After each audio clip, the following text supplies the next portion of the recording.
Assalamualaikum warahmatullahi wabarakatuh. Sobat beriman yang dimuliakan Allah. Alangkah lebih baik jika sahabat sekalian bantu support channel ini dengan cara like, komen, dan subscribe.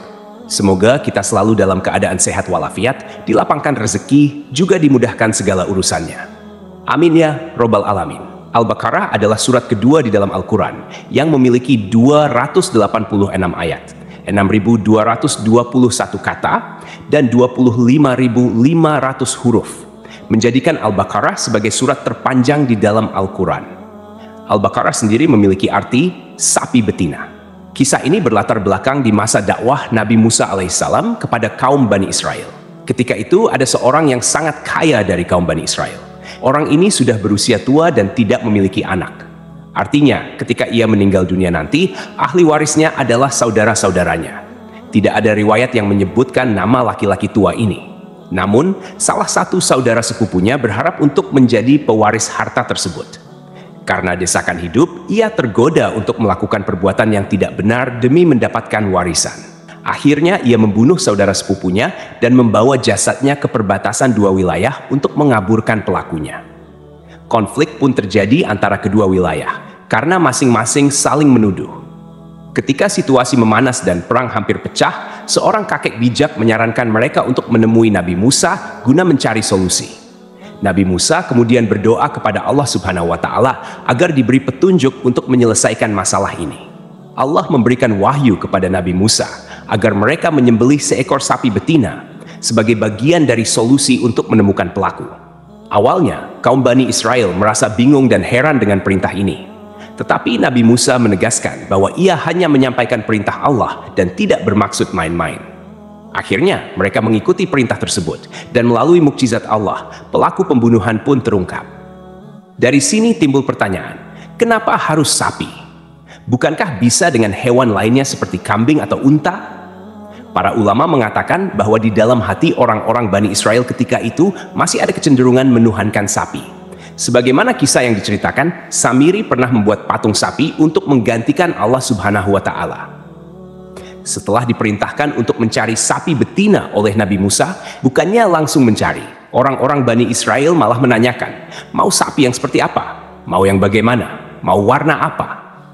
Memang, teman-temanku, orang-orang Bani Israel ini terkenal suka membantah dan merasa sok pintar. Akhirnya, karena banyaknya pertanyaan dari mereka, Nabi Musa memberikan ciri-ciri yang sulit untuk sapi yang harus mereka cari.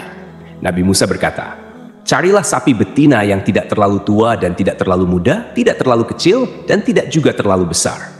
Namun, bukannya langsung mencari, mereka malah menanyakan lebih detail tentang sapi itu.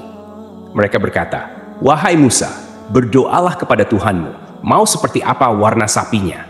Setelah mendapat petunjuk, Nabi Musa berkata, carilah sapi betina berwarna kuning pekat, tak ada warna lain kecuali kuning di seluruh tubuhnya. Jika ada orang yang melihat sapi ini, ia akan langsung suka. Karena sifat mereka yang terus membantah, akhirnya Allah benar-benar memberikan tugas yang sulit kepada kaum Bani Israel ini.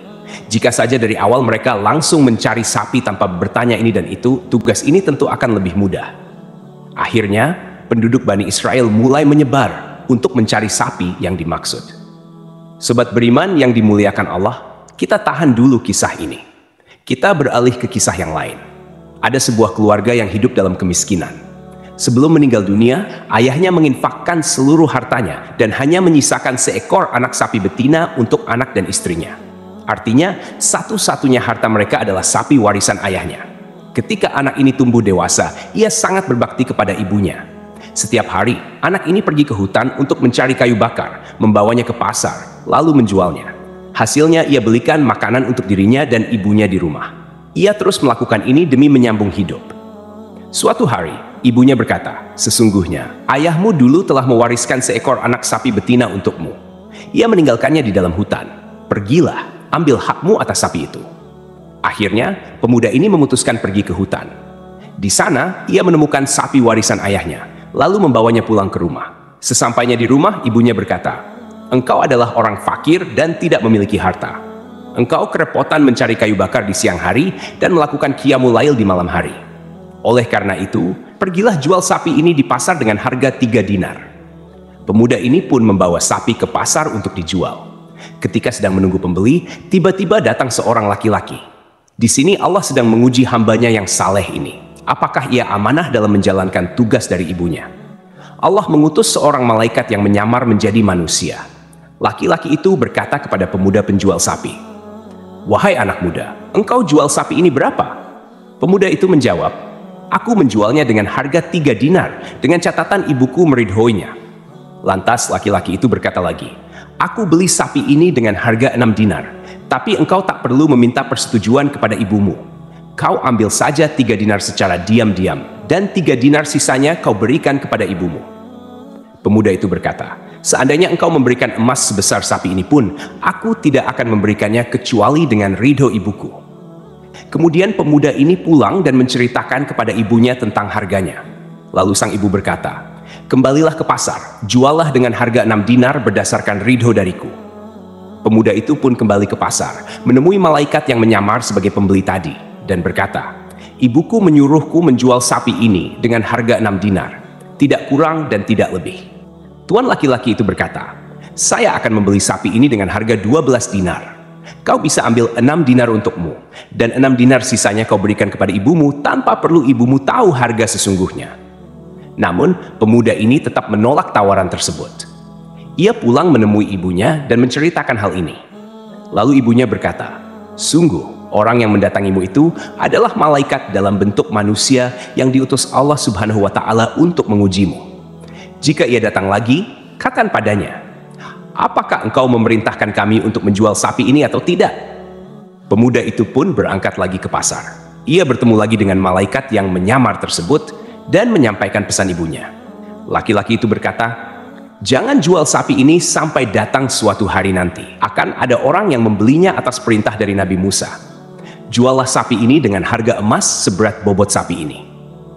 Pemuda itu pun pulang dan memutuskan untuk tidak menjual sapi tersebut di pasar. Pada suatu hari, orang-orang dari Bani Israel datang hendak membeli sapi itu atas perintah Nabi Musa alaihissalam.